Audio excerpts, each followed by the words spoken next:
Purple Daily is daily Vikings entertainment. You just want the Vikings to win a Super Bowl before we die. I will ride with this group. Seriously, man. Please. And away we go. All right, welcome in. The gang is all back at full strength here on Purple Daily, where we will get into a little bit more Khyree Jackson discussion. If you missed yesterday, Judd and I jumped on yesterday for, 25, 30 minutes and just kind of gave our reaction to just the tragic incident from Saturday. So that's available, Purple Daily podcast feed and YouTube channel. I have a question, more of like a life question for you guys after sort of 48 hours dissecting this tragedy, and we will move ahead. There's an interesting thing coming out this week, the Netflix wide receiver series. So we will move ahead here, potentially awkwardly, but let's say hello to Quick Trip here. Judd, Quick Trip's been a great presenting sponsor of Purple Daily throughout the 2023 season and 2024 off season, and it's been a good partnership. So let's say hi to Quick Trip here for a moment. Absolutely. And look at all of those choices right there. We're not just talking snacks. We're talking breakfast. We're talking lunch. And heck, we're talking dinner. We're talking everything. In fact, I was out doing some errands last week and I stopped in at a Quick Trip. And you know what? Here's the difference between the rest of the folks that do this and Quick Trip. Multiple lanes open. So it's not like one person scurrying who is in the back. They have multiple lanes open, friendly as can be. Absolutely. Service is outstanding. Again, this is not just a convenience store. Yes, it's all about convenience, but it's also about serving you, being there, having a smile. Everything you want when you stop is at a Quick Trip. Yes. So, Dex, I don't know. I'll throw it to you first because Judd and I talked for like 25 minutes. I do have a question I want to ask you guys, but when you saw that news come down, Khyree Jackson, who's a guy you guys have talked about for weeks on Purple Daily on Draft, a 24-year-old just poof, taken from the earth. When you saw that come across, what was your first reaction?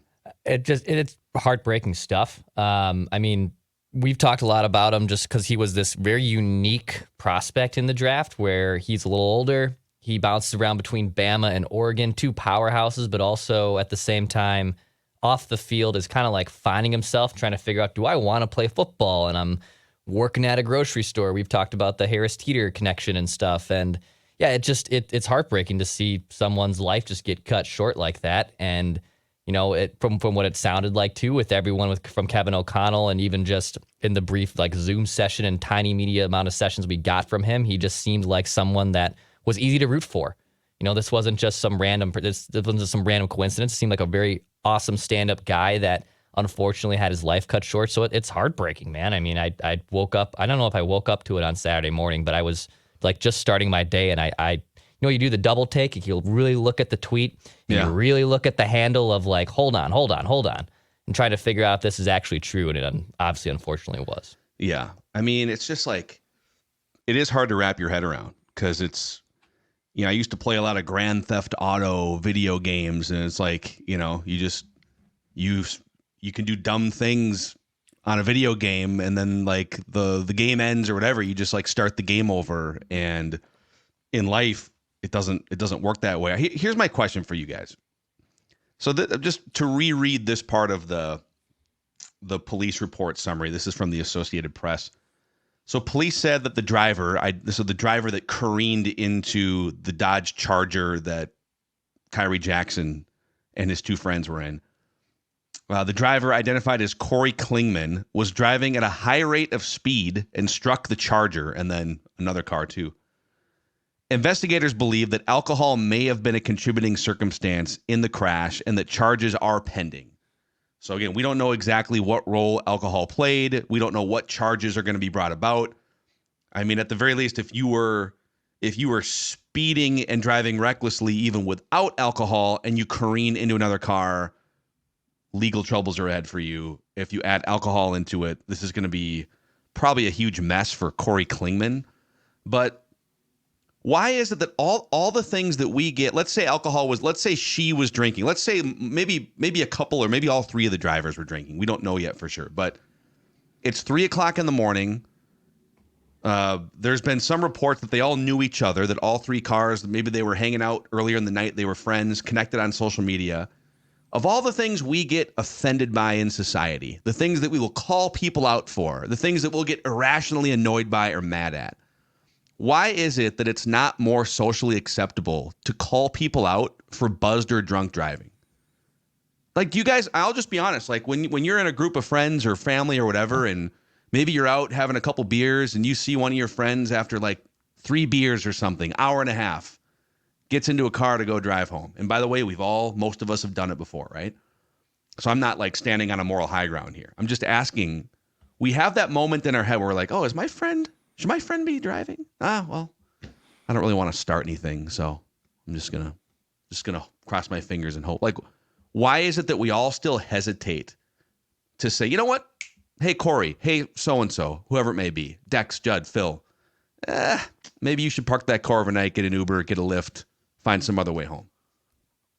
I think that's a lot more likely to happen if somebody or a group of people aren't drinking. I think the problem is if everyone is drinking and then they get in a car, who's going to say we shouldn't? And look, I mean, it's more socially acceptable to do that now than it was 20 years back. And certainly, 30 years ago, before MAD, which is probably now 40 years back or so, people didn't even think twice. So mothers about against drunk driving. Mothers against drunk driving. Yes. I think a woman's son or daughter was killed on like a sidewalk, and that sort of started the ball as far as, hey, this is not acceptable.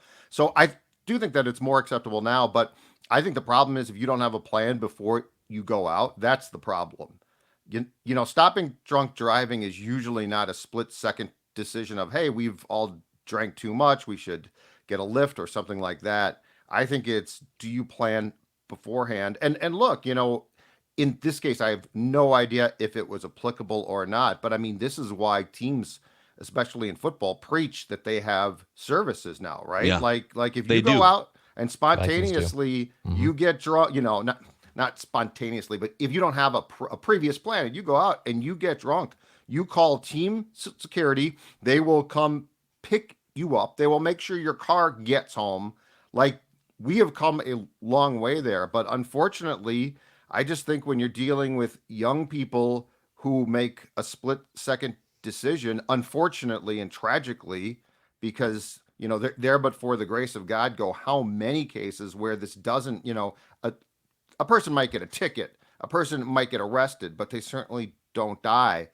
But I just think you're dealing with a group of people who are at an age where the prospect of death does not occur real. And unfortunately, every once in a while, you end up with a completely tragic circumstance like you did in this case. And Khyree, to be clear again, and we clarified this on yesterday's episode too, he was not driving. Correct. Whether he was or wasn't impaired is less relevant because he was not driving. But then there's this whole layer, and again, we don't know if the driver of that car was intoxicated. We're still waiting. It's when the police come out and say alcohol may have been a contributing circumstance. It's oddly vague. I don't think they would have characterized it that way if they weren't pretty sure alcohol was involved in some form. But then there's the whole question of how many times in your life have you been a passenger and you've all been out and about and there is a driver in your group and you think to yourself that split second you get in the car and you're like, I don't know, man. I guess whatever. We'll just take it easy and that's what cross our fingers, right? Point, even as a passenger. The point though is if they were out having fun, I think it becomes a lot tougher in a split second to tell your friends or to tell a person, I don't think that we should drive. Like if you have plans of, hey, we're going to take a cab or a Lyft, then I think that you're in excellent shape. But I'm just saying the spontaneity of the situation, especially when you're young, and that type of peer pressure of let's not drive, like to us, I think it's like, well, yeah, of course. But put yourself back in, being 22, 23, right? So I'm not excusing it. I'm just trying to hypothesize as to why it remains a societal problem. Yeah, I mean, even this last week, I had a bunch of friends in town who I haven't seen, and some of them even in years, for a wedding that I was at. And even on Wednesday night, after the Twins game, I went to my buddy's house in Northeast, had 3 drinks and realized I cannot drive home. And also, I live now very far away to the point where it's like, I'm not even going to call a Lyft because now I have to figure out how to get the car back. But then I was like, all right, I'll just stay at my buddy's. I'll just stay here. And that's what I did. I ended up staying there, figured out the car situation when I had to figure out the car situation over the weekend. But that type of decision, like for me, that's just like a moral thing of, all right, I can't drive anymore. I've had too many drinks. It's not worth risking it. And then I think it's a, societal country problem where like one of my buddies that was in town is a lawyer in Australia. And they have an incredibly strict DUI. They will just stop you on the road regardless of signs of impairment. There's just lanes where they will just test you if you're just going to the store or not. So like the strictness and the enforcement like in other countries is completely different than what it is here. We can show all the PSAs. We can try to be moral police and do all these things and say just take a Lyft and Uber, but I think it obviously stems much, much deeper than that too. Well, and you've hit on something else. I mean, think about your scenario. So where were you, like in Northeast Minneapolis, sort of? And you live out in the eastern burbs now. So it's by the way, like I'm not condoning any type of buzzed or drunk driving, but it's one thing like if old Dex Tweet still lives in the North Loop and you just have to drive maybe 6 blocks or something, and don't do that either, by the way. Right. But getting 20 or 30 minutes can be a lot more expensive for people if you're in your early 20s. But the one thing that I've heard a lot of feedback on YouTube comments and just like the drunk driving discussion the last couple of days, that a lot of America lives in rural parts, for instance, where, I went to Buffalo High School. I grew up in the sticks. We had like the nearest grocery store for us was like probably a 12, 15-minute drive. And so there's a lot of people like Mama G's Sports Bar and Grill was I lived on the Corcoran Maple Grove side. And I was a kid when I would go to Mama G's. My dad would take me out there for like Wednesdays. We'd go to dinner, watch a Twins game on TV. But there's a lot of adults that are in the middle of nowhere drinking 5 beers on a Thursday or a Wednesday night or whatever it is. And then they take the back country roads. And people have pointed out there is no Uber and Lyft service in many parts of America. Or if you're young, and this is where planning ahead comes in, like Judd saying. But like, if you have to and all of a sudden we had a night of drinking and I'm 30, 40 minutes away from my home, that's going to cost a lot of money to Uber or Lyft back. Now, if you're an NFL player and there's team services, you can call anyone. Hell, you could call the Vikings from Maryland and they would find some solution for you in another state. That's how these NFL teams work. But like living in a rural part, I don't know, man. I don't know if we need stricter. We need people to think twice. And think long and hard before they're out at 3:00 in the morning with, whatever their blood alcohol level is. And that's the other thing for me. I don't know about you guys. I feel uncomfortable driving after midnight. There's whether there's like alcohol involved or not. It's just there's a lot of weirdos out. There's people that might be drunk. There's just like variables that are different than when it's 6:00 p.m. I didn't used to blink about that. In fact, when I was at the Star Tribune for quite some time, I didn't get done until like almost 1 most nights. So, but now I agree completely. It just feels like, and I do a little bit off topic, but I also feel like driving post-pandemic has changed too. Like I'm a lot more concerned about what the other person is doing now. Heck, I'll say that at noon. There's just a lot more weird things where people are speeding or they're cutting in and out. Because people are just like not used to driving as much. I don't know what happened, but anyway, the point is, I'm with you completely, and it just sucks that we definitely see, especially in football, we definitely see players. It feels like there's 3 or 4 incidents, right? Like every summer, every spring of like speeding excessively. Or a crash, but they don't get hurt, thank God. And in this case, it's just a reminder of the absolute fragility of life, and that it doesn't, that you can be 22, 23, 24, and your life can be snuffed out. And in this case, the guy, was not driving, to hit his credit. So to what you just said, Phil, if he was drunk or not, he was not behind a wheel. and it still occurs, and it rips your heart out because it feels so needless, like how he died, and yet it won't necessarily stop, right? No. Like with athletes, young people, it's just really, as Deck said at the start of the show, it's heartbreaking. Yeah, it is. I don't know, man. It's you said it yesterday, Judd. If you're a guy in that locker room right now, I don't know how you just in 2 weeks snap back into, because You're not going to. they spent enough time with Khyree Jackson. You saw some of the, I'm sure people have seen on social media, JJ McCarthy, there's a bunch of guys in that locker room have come out and spoken highly of Khyree Jackson. But, the draft was not that long ago. It was like 2.5 months ago, but they've spent enough time around each other where they got to know him. Yeah. And also a lot of them are thinking, man, like he's my age, or he was doing something that I would have been doing at 3:00 in the morning with friends and money and what have you. I don't know how you just snap back into it and go back to work in 2 weeks if you're this Vikings team. Well, and you think about like what sports is, right? Especially pro sports. You have to be, once training camp starts, ideally, you are like fully in tuned. Like you are, it's not like our jobs where if we have an off day or so, somebody might be like, which we never do. Day, but we never, of course, we're always on spot. But the point is, like, most of the world has jobs where if you're not at your best, it's okay. That's not great, but that's fine. But pro sports is like once you report to training camp, that's your life. Like that's you are supposed to be ideally 100% focused. And how do you ask a group of essentially young men now who, if they knew the guy or not, he was on their team, right? So like he was a member of their team, and now in 2 weeks you're going to say, okay, we are all in. And I'm sorry, it's my opinion. If somebody gets hurt, right, like a teammate goes down, you can rally around that. Like this is for so and so. It might work, it might not work, but it's a rallying cry, and they're still there, and you're like, okay, let's go. In sports, I don't think that's true of death, man. It's not that you don't want to, but it's so outside the scope. So like this whole thing of, I don't doubt that they are going to say, we are going to dedicate our season to Khyree.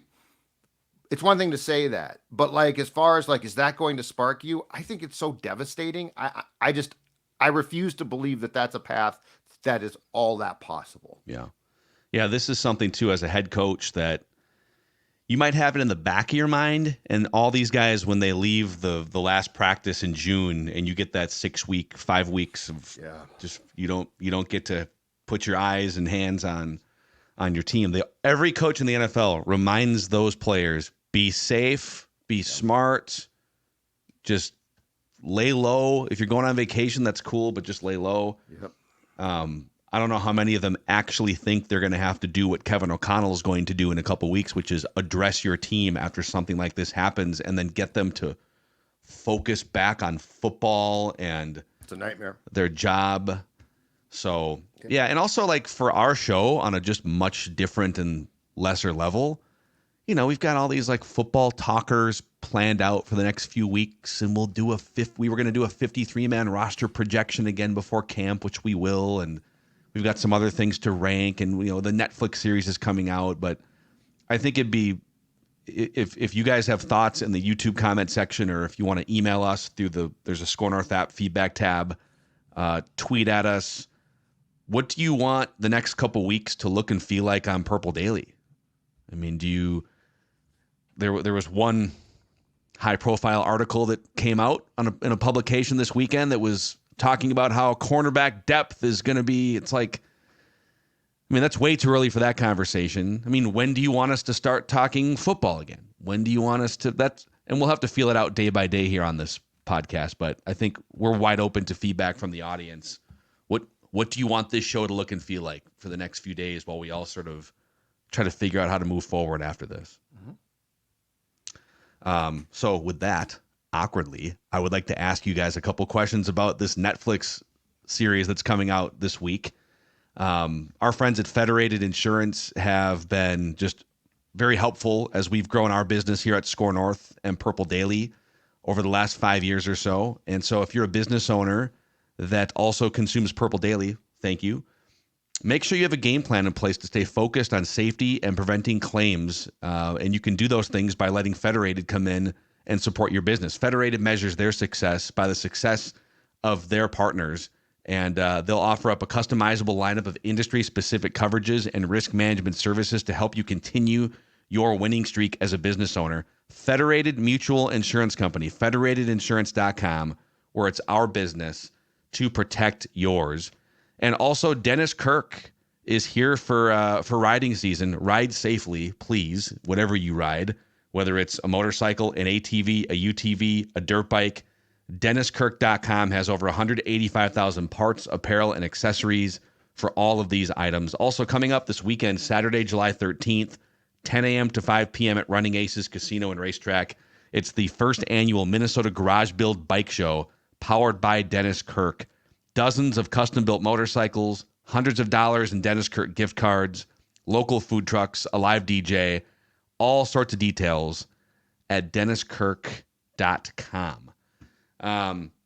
So last summer, the quarterback series came out on Netflix with Kirk Cousins and Patrick Mahomes, and Marcus Mariota was the third and forgotten guy in that docuseries. That's a good point. And this Wednesday, I don't know what time on Wednesday, if it's like midnight and you can watch it Wednesday morning, but Netflix is dropping the wide receiver series, which follows Devontae Adams, George Kittle, Deebo Samuel, Amon-Ra St. Brown, and Justin Jefferson, just like they did with those quarterbacks. What is your excitement level for this, and what are you hoping to see when it comes to Justin Jefferson? So I'm very curious.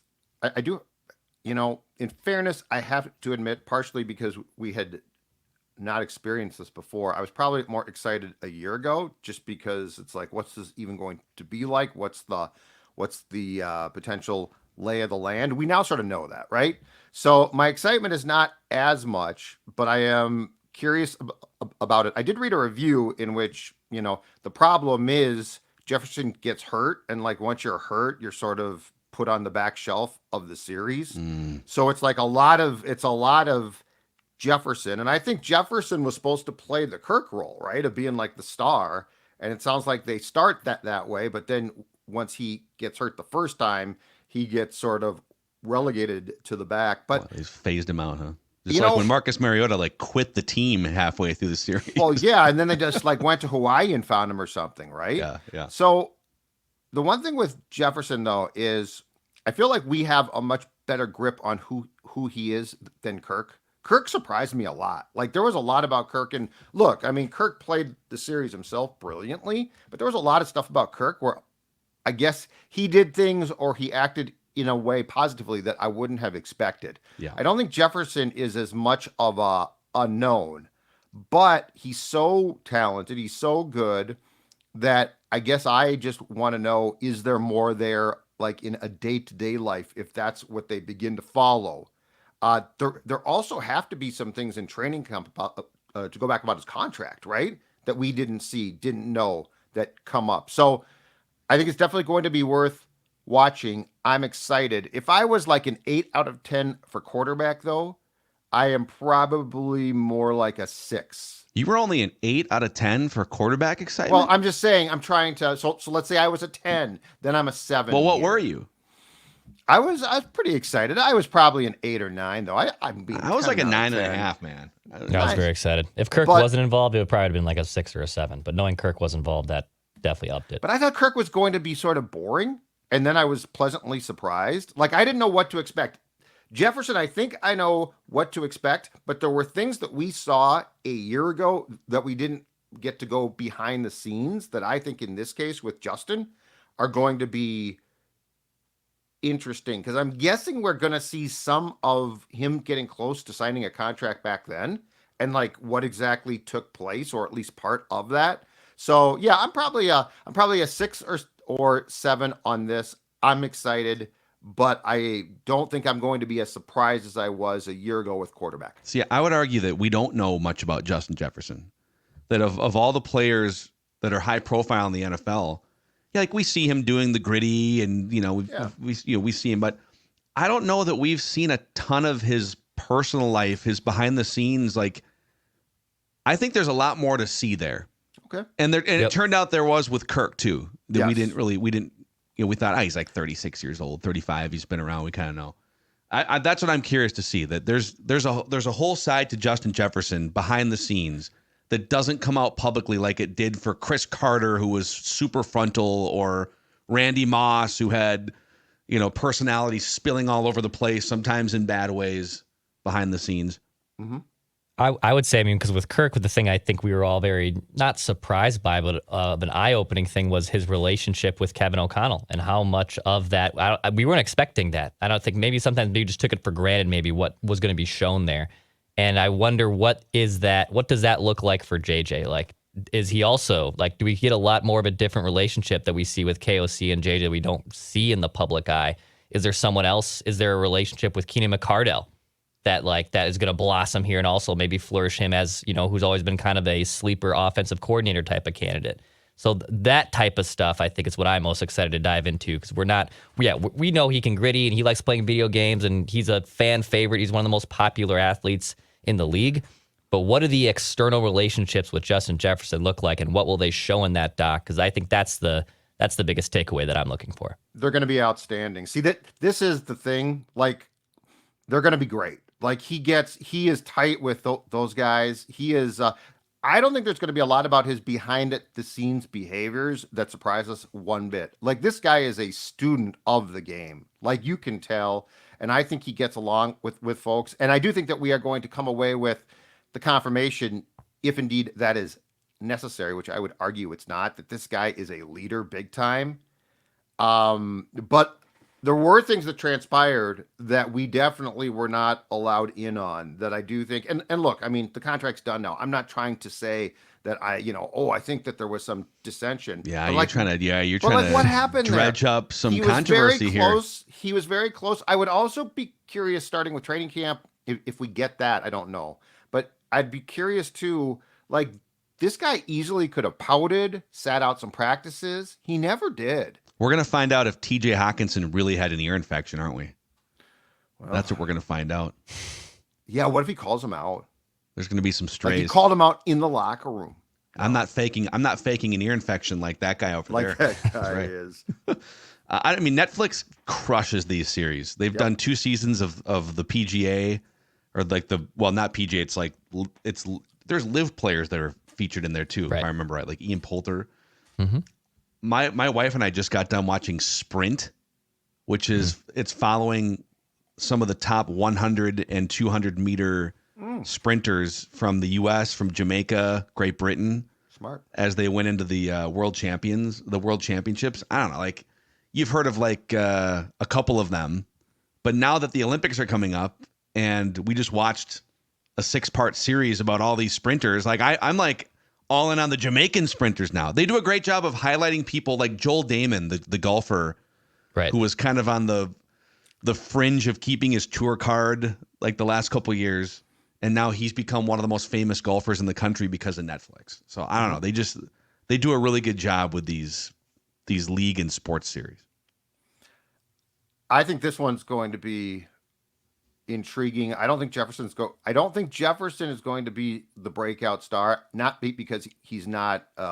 George Kittle is probably going to be the. I wonder if it'll be somebody though that we don't know a lot about.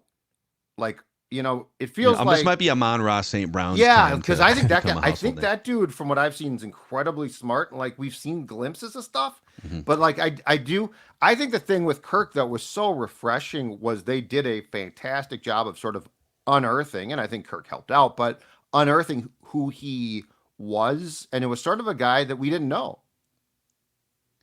Yeah, Deebo Samuel had some contract things too. We might see some. This is a good batch. I bet Amon St. Brown. I bet that's a good call. I bet you're right. I bet he is. I bet he's the guy where we come away once this is done saying, "Oh, whoa, I didn't know that about that guy. That's really cool." Yeah. So we're gonna start binging that on Wednesday. It's also wedding week for the Dexter here. So Judd said he's like I don't know. He gave a 1 to 10 rating for his excitement for Netflix wide receiver. What's your level of like nerves, or like 1 to 10 nervousness right now? Nervousness is like a 3, but I will say I had the exact same feeling on the proposal, and then the day of and night of, and not to go down a complete side street, but she was really testy that day going into that proposal. Let's just put it that way. So that made my anxiety worse going into the proposal. Oh yeah. So I think the day of, probably at about like mid-afternoon, there will be probably some nerves that set in. There'll probably be some nerves that set in. So wait, but she didn't know. So why Right. was just a bad day for her? She was having a bad day. She didn't understand why we're doing, because I had a disguise of this, like we're going on a double date and we got to dress up just a little bit more than we would for like this. So she was just Such a good point. Yes. So meanwhile I'm pacing in the kitchen while she's in the bathroom and shower, and I'm like, oh god, we gotta go. Yep. And I also don't like being late. We were 10 minutes late, so that stuff started to kick in for me. So there was a lot of things, but I would say I'm like 3 right now, but it's probably gonna be heightened on the day of, probably mid-afternoon. Friday night, there's no way, if it's a 3 right now, there's no way it's not like 8 by the night before. I mean, you can't help it. Like, I was the same way. And by the time that you get there, especially because it's a big pre-plant, like there's a lot there. But you know what? Is there anything that drives you guys more nuts than, and God bless the gals, but when but they're always like, surprise me with this and surprise me with that. And Declan nailed it. Then you try, right? Yeah. And they're like, I don't understand why we have to do this now. I don't understand. I mean, and you're like, I'm trying to surprise you. Like, this is what you wanted. It's tough. Yeah. It's really difficult. We've made it clear in our relationship that neither one of us really loves surprises unless you know exactly that. Right.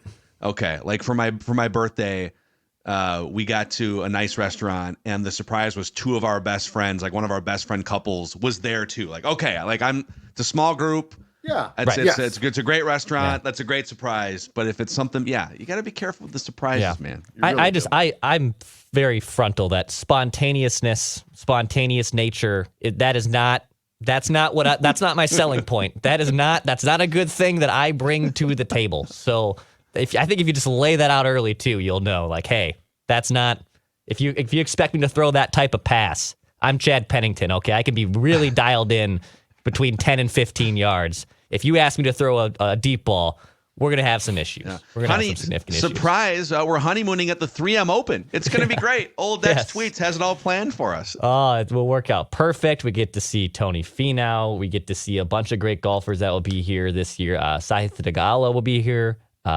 Justin Rose will be here for the first time. Lee Hodges is defending the title. You get to see hole 18 as well, which is one of the most fun holes on the PGA Tour. You get to see a lot of professional guys who think they can go for it, and they still dunk it in the water, so they're just like one of us. And Judd's guy, Sam Burns, who I know he is very excited to see. Oh, Burnsy's Sam coming. Burnsy. Yeah. Burnsy will be there. Go to 3mopen.com for tickets. You can get your tickets. This year it'll be a blast. That's 3mopen.com to get your tickets. All right. That's a wrap. Purple Daily here today. We'd love to hear from you guys. Let us know what would you like this show to look and feel like? What topics would you like us to get into? Are there things that we haven't even touched on regarding Khyree Jackson that you would like us to get into in the next couple days? Let us know. YouTube comment section, tweet at us, at Phil Mackey, at Dex's Tweets, at Jay Zolgad. And then the best way to email the show is the Score North app. There's a feedback tab. You can send us notes through there too. And we'll see you guys tomorrow here. Purple Daily Vikings entertainment. We just want the Vikings to win the Super Bowl, sadly, before we die.